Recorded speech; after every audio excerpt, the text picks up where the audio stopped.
Hello అండి. ఈ cornflakes చాట్‌ని అయితే 2 నిమిషాల్లో ఎప్పుడు కావాలంటే అప్పుడు ఈజీగా ప్రిపేర్ చేసుకోవచ్చండి. ముందుగా ఆయిల్ హీట్ చేసుకొని కాన్‌ఫ్లెక్స్‌ని వీటిని వేసుకొని ఫ్రై చేసుకోవాలి.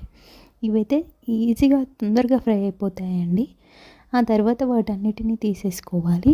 ఇలా కొంచెం మీకు కష్టం అనిపిస్తే స్ట్రైనర్‌లో వేసుకొని ఆయిల్‌లో పెట్టేసుకుంటే సరిపోతుంది. అవి ఫ్రై అయితే చిన్న ముక్కలు ఏమైనా ఉన్నా ఆయిల్‌లో పడకుండా ఉంటాయి.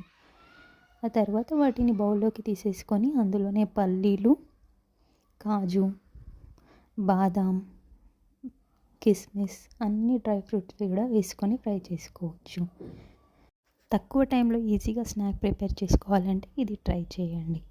ఆ తర్వాత కరివేపాకు కూడా వేసుకొని ఆయిల్లో ఫ్రై చేసుకొని వేసేవన్నీ ఒక బౌల్లోకి తీసుకోవాలి. వాటిలో రుచికి సరిపడా ఉప్పు, చాట్ మసాలా చల్లుకోవాలి. కారం తినే వాళ్ళైతే కారం కూడా వేసుకుంటే చాలా బాగుంటుంది. Thank you so much for watching.